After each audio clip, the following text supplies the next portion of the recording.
हिंद दोस्तों, आपके परिवार जीके अनिल पॉइंट में आपका स्वागत है। मैं हूं आपका दोस्त, स्वागत करने के लिए अनिल। दोस्तों सभी को खम्मा घड़ी, सभी को जय श्री राम, सभी को राम राम। दोस्तों अपन बात कर रहे थे किसकी? बौद्ध धर्म की। हाँ दोस्तों, अपन पढ़ रहे हैं भारत का मध्यकालीन इतिहास। हाँ दोस्तों, भारत का मध्यकालीन इतिहास, मध्यकालीन या प्राचीन इतिहास के बाद दोस्तों भारत का इतिहास पढ़ रहे हैं। तो भारतीय इतिहास में दोस्तों अपन ने सिख धर्म पूरा कर लिया, उससे एक प्रश्न कंप्लीट, किसी परीक्षा में देख लेना।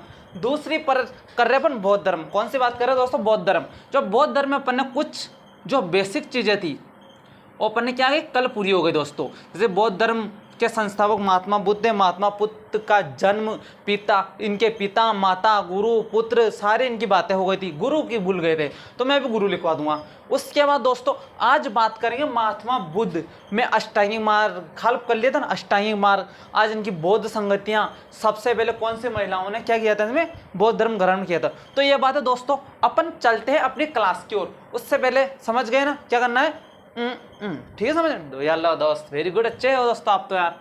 दोस्त मेरे दोस्त ना, इसलिए क्योंकि इस वर्ष 2023 क्या है दोस्तों, परीक्षाओं का वार है। इसलिए जुनून दिल में क्या जुनून बिठा लो दोस्तों कि सिलेक्शन लेना ही लेना है। क्या करना है दोस्तों? सिलेक्शन लेकर अपन क्या करना है, अपनी होड़ को मजबूत करना है। अपन को क्या करना है, एक अपनी मंजिल को, अपने लक्ष्य को पाना है। इसलिए दोस्तों लक्ष्य के पाने के लिए आप बौद्ध धर्म पढ़ो और 1 या 2 नंबर लेके जाओ। ठीक है ना दोस्तों? चलो देखो दोस्तों, अपन पढ़ते हैं बौद्ध धर्म पढ़ते हैं। तो बौद्ध धर्म में अपन ने एक गुरु भूल गए थे इनके, तो गुरु लिख देते हैं अपन, महात्मा बुद्ध। बौद्ध धर्म में क्या लिखना? महात्मा बुद्ध। महात्मा ऐसे लिख देता हूँ डायरेक्ट, मैं बुद्ध नहीं लिखता हूँ, महात्मा बुद्ध। अब महात्मा बुद्ध के देखो दोस्तों प्रथम गुरु, महात्मा बुद्ध के प्रथम गुरु याद रखना दोस्तों। महात्मा बुद्ध के प्रथम गुरु और दूसरे गुरु, इनके 2 गुरु हुए थे। एक सांख्य दर्शन के, एक योग दर्शन के। कौन से दर्शन के? सांख्य दर्शन और योग दर्शन के। तो दोस्तों इनके गुरु, अब इनके गुरु कौन कौन से देखो। प्रथम जो गुरु थे वो था आलार कलाम, जो सांख्य दर्शन के, साक्य नहीं, साक्य तो इनके पिता थे, सांख्य दर्शन के इनके गुरु थे। दूसरे गुरु थे रुद्रक रामपुत्र, क्या रामपुत्र रामपुत्र। देखो इनके प्रथम जो गुरु है दोस्तों वो कौन थे? इनके प्रथम गुरु थे, कौन से गुरु थे इनके प्रथम? दिमाग, आलार कलाम, आलार कलाम। इनके प्रथम गुरु थे आलार कलाम, जो इस कौन से थे? सांख्य दर्शन के थे। कौन से दर्शन के दोस्तों? सांख्य दर्शन के। साक्य मिले तो पिता का गोत्र था, पिता का वंश था। और आलार कलाम कौन से दर्शन के थे? सांख्य दर्शन के थे। उसी प्रकार दूसरे गुरु थे इनके थे रुद्रक। कौन से गुरु थे? रुद्रक रामपुत, रुद्रक रामपुत। ठीक है, ये दूसरे गुरु थे। ये कौन से दर्शन के थे दोस्तों? ये योग दर्शन के थे।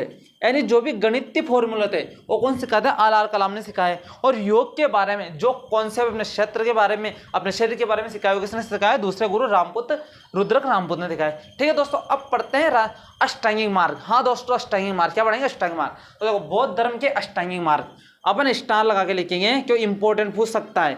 अष्टांगिक मार्ग दोस्तों, अष्टांगिक जो मार्ग है, अष्टांगिक मार्ग में आपको क्या करना है दोस्तों? सबसे फर्स्ट अष्टांगिक मार्ग का उल्लेख कौन से उपनिषद में हुआ है? यह प्रश्न आ सकता है, इंपॉर्टेंट है दोस्तों। क्या करना, क्या पूछ सकता है कि अष्टांगिक मार्ग का उल्लेख, तो ध्यान रखना दोस्तों, अष्टांगिक जो मार्ग का उल्लेख है वो 33 उपनिषद में मिला है। किसमें मिला है? 33। हाँ दोस्तों, अष्टांगिक उपनिषद में अष्टांगिक जो ये है, क्या अष्टांगिक मार्ग कौन से उपनिषद में मिला है? तो लिख देता हूं मैं, उल्लेख पूछ सकता है, इंपॉर्टेंट है। कौन से? 33 उपनिषद में, तैत्रीय या 33 भी आ सकता है, 33 उपनिषद में दोस्तों टोटल जो उपनिषद होते हैं वो होते 108, मुख्य रूप से 11 है। इसकेनकट, मेरे साथ बोलो, इसकेनकट मुंडमांडुक्य, इसकेनकट मुंडमांडुक्य, ऐत्रेय छंद्रोक्य, ऐत्रेय छंद्रोक्य, ये आपके 11 उपनिषद कंप्लीट। इतने जल्दी? हाँ दोस्तों, इतने जल्दी। तो उसी प्रकार आपको ध्यान रखना है, उपनिषद 108 होते हैं, मुख्य रूप से 11, इसकेनकट मुंडमांडुक्य, ऐत्रेय छंद्रोक्य, ये 11 हो गए। अब देखते हैं अष्टांगिक मार्ग का उल्लेख 33 उपनिषद। अष्टांगिक मार्ग को मध्यम मार्ग कहा जाता है दोस्तों। क्या कहा जाता है? मध्यम। यानी अपन को ना तो ज्यादा पढ़ाई करनी है, 24 घंटे में से 20 घंटे नहीं पढ़ना है, ना आपको कम पढ़ाई करनी है, यानी 24 घंटे में से आपको 2 घंटे पढ़ना है। आपको मध्यम मार्ग अपनाना है, यानी क्या करना है आपको? ना तो ज्यादा बड़ा पढ़ना है, ना ज्यादा कम पढ़ना है, आपको बीच में से मलाई लेनी है। क्या लेना है दोस्तों? मलाई। यानी क्या करना है आपको? 8 घंटे ही पढ़ना है, सेल्फ स्टडी 100% सिलेक्शन। उसी प्रकार इन्होंने मध्यम मार्ग अपनाया, मध्यम मार्ग को अष्टांगिक मार्ग कहा था। अब अष्टांगिक मार्ग कितने होते हैं? तो दोस्तों अष्ट से 8, जो अष्ट संस्कृत का शब्द है, तो अष्ट से 8, अष्टांगिक से कितने? 8।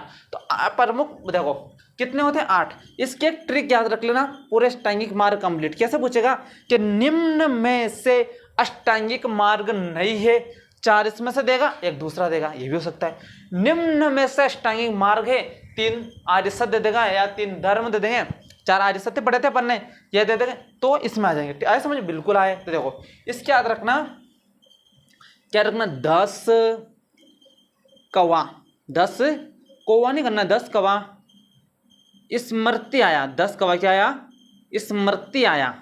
अब देखो दोस्तों ये आपको क्या करना है, 10 में 1 बनेगा, 7 से 2 बनेगा, एक सब ये एक ही लाइन लगानी है इनके पीछे, ए से 1 बनेगा, इससे 1 बनेगा, इससे 1, 1 3 4 5 6 7 8 बन गया। अच्छा बन गया, ये तो चलो ये ट्रिक लिख, कैसे बनाए दोस्तों लिखिए। अब इनका कॉमन लेंगे, लिखते हैं ना गुणसूत्र अपन लगाते हैं ना, जैसे गुणसूत्र क्या है, सूत्र लगाते हैं ना कि 1/AB², तो उसमें ए कॉमन ले लेते हैं। उसी प्रकार आपको यहाँ कॉमन लेना है, क्या कॉमन लेना है? सम्यक कॉमन लेना है। तो मैं यहाँ लिख देता हूँ सम्यक, ध्यान रखना सम्यक आपको कॉमन लेना है।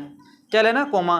तो आपको गिनती आती है? बिल्कुल आती है। तो एक ऐसे लिख दो, 1 2 3 4, क्या करना है? 1 2 3 4, बाबा तेरी जय जयकार नहीं बोलनी है, 1 2 3 4 5 6 7 8 हो गए, लिख गए? हाँ लिख गए। ये आपके सारे अष्टांगिक मार्ग कंप्लीट। ये तो गिनती लिखी, अरे गिनती का दोस्तों ये आपने बोलते पूरी अष्टांगिक मार्ग। अच्छा ऐसी बात। हाँ दोस्तों आपको कॉम्बो में याद रखना दोस्तों, क्या याद रखना है? क्या याद रखना दोस्तों? सम्यक जो है वो आपको कॉम्बो लगा के रखना है, यानी कॉम्बो का अर्थ होता है आपको कॉमन लेना है। यानी सम्यक इसमें आएगा, इसमें आएगा, इसमें आएगा, इसमें आएगा, इसमें आएगा, इसमें आएगा, इसमें आएगा। ये तो समझ में आ गया, ये तो अच्छी बात है। सम्यक एक बार याद करनी पड़ेगी। हाँ दोस्तों एक बार याद करनी पड़ेगी। आया? बस आ गया। अब कैसे बनाते देखो दोस्तों, सबकी नजर इधर, मेरे साथ बोलना, क्या बोलना है? 10 कौवा स्मृति आया, 10 कौवा स्मृति आया, 10 कौवा स्मृति आया। सारे अष्टांगिक मार्ग कंप्लीट। अष्टांगिक मार्ग का उल्लेख 33 उपनिषद में। ठीक है चलो आ जाए दोस्तों। देखो द से दृष्टि, द से दृष्टि, तो कौन? सम्यक दृष्टि। क्या देखें दोस्तों? द से दृष्टि, ये सम्यक दृष्टि है। द से दृष्टि यानी स से सम्यक आ जाएगा। अब देखो दृष्टि आ जाएगा। अब देखो स से संकल्प, सम्यक संकल्प, तो देखो संकल्प, सम्यक संकल्प आ जाएगा। उसके बाद देखना सम्यक, सम्यक दृष्टि, सम्यक संकल्प, सम्यक सही संकल्प, सही संकल्प, सही समाधि, सही समाधि बन गया। से 2 गए, हो गए। क से कर्मांत, क से कर्मांत, क्या याद रखना दोस्तों? क से कर्मांत, क से कर्मांत याद रखना, बिल्कुल याद हो गया। 6 में देखना वा से वाणी, वा से वाणी दोस्तों, वास क्या याद रखोगे? वा से वाणी। हाँ दोस्तों और याद रखना है वा से वाणी। स्मृति तो स्मृति याद रखना, याद रखना पूरी स्मृति याद रखना। ठीक है ठीक है। आज से याद रखना, आज से आजीवक, आज से याद रखना आजीव, आज से याद रखना आजीव, सम्यक आजीव। और 8वां याद रखना या से व्यायाम, सम्यक व्यायाम। तो देखो कैसे बना? द से दृष्टि, स से संकल्प, स से समाधि, क से कर्मांत, वा से वाणी, स्मृति से स्मृति, आ से आजीवक और व्या से व्यायाम। ये आपके सारे क्या हो गए? अष्टांगिक। देखो एक बार पढ़ते हैं, सम्यक दृष्टि, सम्यक संकल्प, सम्यक समाधि, सम्यक कर्मांत। फिर पढ़ते हैं सम्यक वाणी, सम्यक स्मृति, सम्यक आजीवक, सम्यक व्यायाम। ये आपके अष्टांगिक मार्ग कंप्लीट। हाँ दोस्तों आपकी क्या हो गया? अष्टांगिक मार्ग कंप्लीट। अब अष्टांगिक मार्ग कंप्लीट, उसके बाद अपन आगे चलते हैं। आगे चलते दोस्तों, इंपॉर्टेंट बोध संगति से हर बार प्रश्न पूछा जाता है। हाँ दोस्तों बहुत सही सुना आपने। क्या सुना? बोध संगति से आपको हर प्रश्न में मिला ही होगा और मिलता ही रहेगा। प्रथम बोध संगति किसके समय हुई? कौन सा शासक था? कौन सा ये था अध्यक्ष था? कौन से वर्ष हुई? आया समझ में? तो अभी लिखा देते पूरी स्टाइल समझेंगे। कौन सी स्टाइल से? यानी स्टाइल का अर्थ होता है, स्टाइल का अर्थ तो अपना नया स्टाइल आ गया। कौन सा स्टाइल आ गया देखते हैं भी। ये समझ में आ गया? देखो दोस्तों ये देख लो एक बार और। चलो हो गया, देख लिया। आप चलते हैं आगे। बौद्ध धर्म की प्रमुख संगतियां। अब कितनी संगति हुई थी? इनमें 4 संगति थी बौद्ध धर्म में। कितनी थी दोस्तों? 4 संगतियां।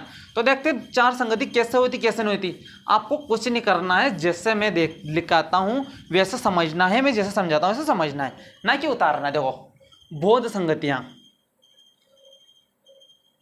बौद्ध संगतियां। अब वो संगतियां कितनी हुई थी? बौद्ध जो संगतियां हुई थी वो थी 4। कितनी हुई थी? 4, यानी चतवार। कितनी हुई थी? 4। 4 को संस्कृत में बोलते चतवार और अंग्रेजी में बोलते हैं 4। मैं गिनती बता रहा हूं आपको। तो 4 संगतियां कैसे दोस्तों? हर कंपटीशन एग्जाम, चाहे वो कांस्टेबल देख लो, चाहे बीएसटीएस देख लो, चाहे सीट देख लो, चाहे आरएस देख लो, वहां तक इस प्रश्न से एक प्रश्न मिलता ही मिलता है।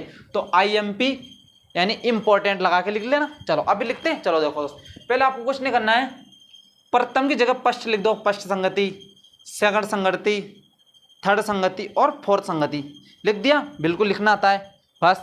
अब पहली संगति याद रखनी है। पहली क्या रखना है? 483 ईस्वी नहीं करना है, 483 ईसा पूर्व।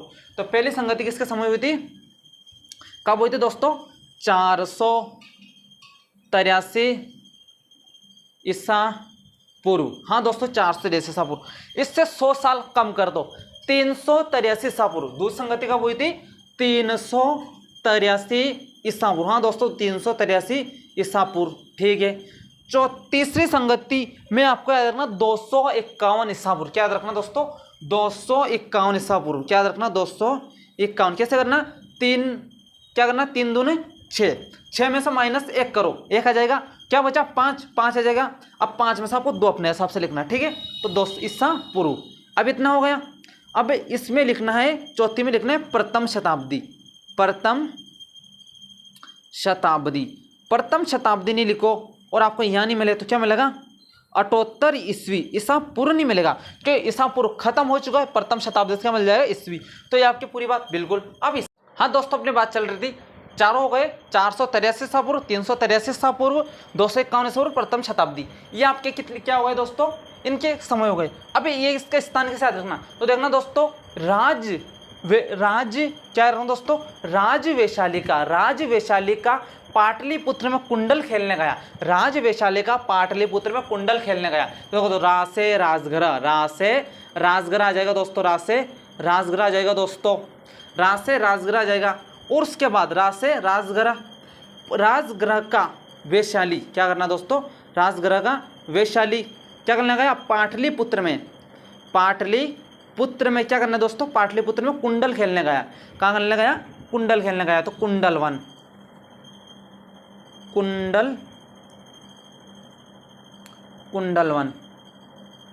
अब जो कुंडल वन है ये याद रखना कश्मीर में। कहाँ है दोस्तों? कश्मीर में। कहाँ है? कश्मीर में। अब इनके अध्यक्ष पढ़ते हैं। अध्यक्ष क्या याद रखना दोस्तों? अध्यक्ष में आपको याद रखना, महान ने सांप को कहा हे मोगली। किसको लेके आया? तो वसु और अश्वघोष के लिए। तो महा से याद रखना, महा से महाकश्यप। महा से याद रखो, महाकश्यप अध्यक्ष था। महान ने किसको? साबक से कहा। तो साबक मीर। दूसरी संपत्ति का अध्यक्ष साबक मीर। तीसरी का मोगली तीस पुत्र। मोगली को कहा ना, तो मोगली तिस्तपुत। ये मोगली तिस्तपुत। चौथी को याद रखना वसुमित्र। चौथी को याद रखना दोस्तों वसुमित्र। चौथी को वसुमित्र याद रखना। और इसका उपाध्यक्ष याद रख लेना दोस्तों। क्या रखना? उपाध्यक्ष था अश्वघोष। क्या रखना दोस्तों? अश्वघोष। क्या रखना दोस्तों? अश्वघोष। ठीक है दोस्तों। अपन साथ में अपन क्या करते हैं, इनके शासक लिख देते हैं। इनका जो शासक है, इनका शासक ध्यान रखना, अश्वमित्र आसना। इसका कुषाण वंश क्या आ जाएगा? इस यहाँ से लिख दे। इसमें याद रखना दोस्तों को याद रखना अजातशत्रु। अ से अजातशत्रु। अजातशत्रु है तो कालाशोक है। अजात है तो काला है, तो कालाशोक आ जाएगा। क्या आ जाएगा दोस्तों? कालाशोक आ जाएगा। कालाशोक है तो यही खुद सा हुआ है क्या? अशोक छुपा है। काल प्लस अशोक से कालाशोक बनाए तो यहाँ लिख देंगे अशोक। क्या लिख देंगे? अशोक। वेरी गुड दोस्त। और क्या बन जाएगा? और यहाँ याद रखना दोस्तों, एक बन जाएगा कनिष्क। क्या बन जाएगा? कनिष्क। क्या रखना? कनिष्क। क्या रखना? कनिष्क। देखो दोस्तों, अजातशत्रु, कालाशोक, अशोक और कनिष्क, ये इनके शासक के समय बौद्ध संगति का आयोजन हुआ था। अब इनके वंश देख लें। इनके वंश देख ले, ये आ जाएगा क से कनिष्क, क से कुषाण वंश का, क्या रखना, कुषाण वंश। ठीक है दोस्त, ठीक है।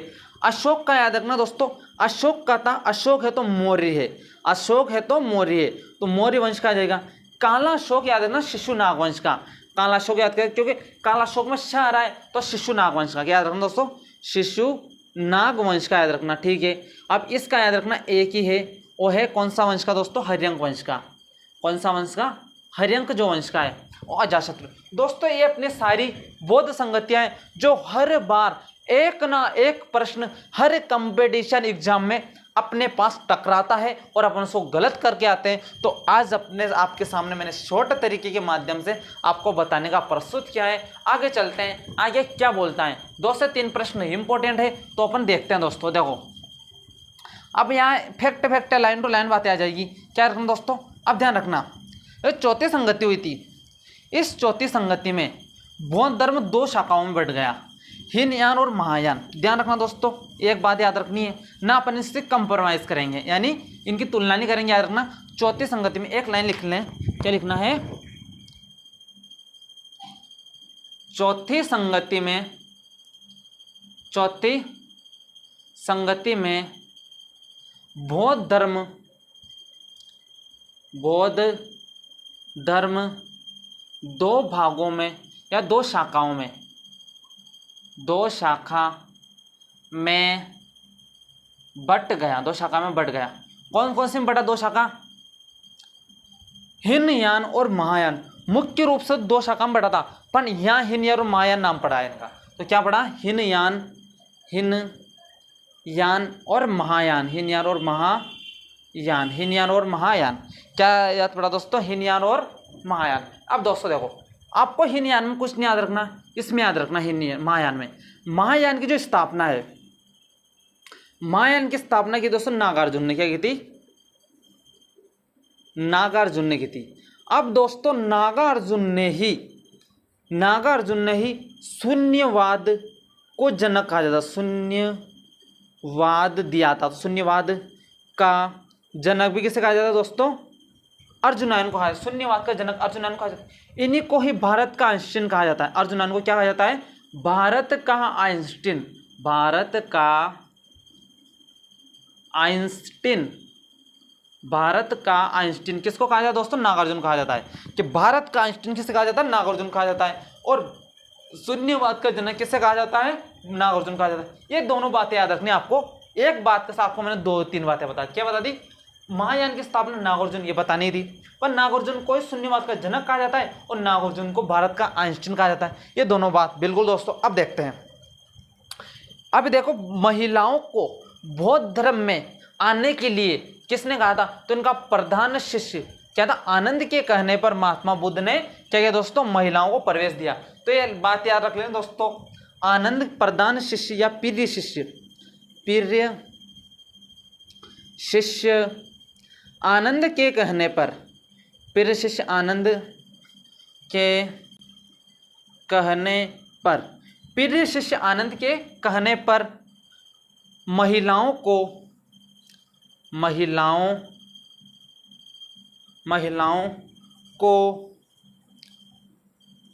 बौद्ध धर्म में, महिलाओं को बौद्ध धर्म में क्या दिया, प्रवेश दिया दोस्तों। किसने दिया, महात्मा बुद्ध ने। और महात्मा बुद्ध ने कहा कि आने वाले 500 वर्ष बाद बुद्ध धर्म मिट जाएगा, क्योंकि इनसे पहले महिलाएं नहीं थी, ओनली व्यक्ति थे। पर प्रधान शिष्य ने कहा कि कोई बात नहीं महाराज, आप क्या करो, आप इनमें महिलाओं को भी क्या दो, शरण दे दो। तो ध्यान रखना दोस्तों, ये तो पूछ सकती। अब आपको एक प्रश्न पूछ सकता है कि प्रथम बौद्ध ग्रहण करने वाली महिलाएं, तो ध्यान रखना प्रथम बौद्ध ग्रहण करने वाली महिला पूछ सकती। प्रश्न आएगा तो ऐसे आएगा, प्रथम बौद्ध ग्रहण करने वाली महिला, प्रथम बौद्ध ग्रहण करने वाली महिला कौन थी दोस्तों, जो इनकी मौसी थी, महात्मा बुद्ध की मौसी। हाँ कौन, प्रजापति गौतमी दोस्तों, सॉरी क्या है, प्रजापति गौतमी, क्या थी, प्रजापति गौतमी। उसके बाद बहुत सारी थी, क्या क्या थी उसके बाद याद रखना, एक तो याद रखना क्षमा थी, यह क्या याद रखना, नंदा थी, क्या याद रखना, नंदा। एक याद रखना आम्रपालिका है, जो आम्रपालिका है ये वैशाली की गणिका थी। क्या दोस्तों, वैशाली गणिका। तो आम्रपालिका याद रखना, आम्रपालिका। एक महात्मा बुद्ध की पत्नी यशोधरा थी। क्या थी दोस्तों, यशोधरा थी, यशोधरा थी। क्या थी दोस्तों, यशोधरा थी। तो दोस्तों ये अपन ने बौद्ध धर्म के बारे में बात की। उसके बाद ये सारे इंपॉर्टेंट हो गए। इसके बाद एक शब्द बता देता हूँ मैं, जो कल नहीं बताया था मैंने, निर्वाण। निर्वाण का जो अर्थ होता है, निर्वाण का अर्थ होता है बुझ जाना या ठंडा पड़ जाना, यानी अपना क्रोध आ जाता है। तो क्रोध आता है तो अपन क्या करते हैं, उसको संयम करने के लिए, अपन को ठंडा करने के लिए। तो ध्यान रखना, निर्वाण का अर्थ क्या होता है, संयम या ठंडा होना या बुझ जाना। तो मैं लिख देता हूं, बुझ जाना या ठंडा पड़ जाना, बुझ जाना या ठंडा पड़ जाना, ये आपके निर्वाण, ये आपके पूरे बौद्ध कंप्लीट। इसमें से मान के चलो आप 2 से 3 प्रश्न टकराएगा ही टकराएगा इसी कंपटीशन, इसमें से आया और यहाँ से कोई बाहर नहीं जाएगा। तो दोस्तों ये आपके पूरे बौद्ध धर्म कंप्लीट। अगली क्लास में अपन क्या पढ़ते हैं वो देखते हैं, उसके बाद अपन मिलते हैं। ठीक है दोस्तों, ऐसे कठिन टॉपिक लेंगे। ठीक है दोस्तों, जय हिंद, जय Bharat, thank you so much दोस्तों।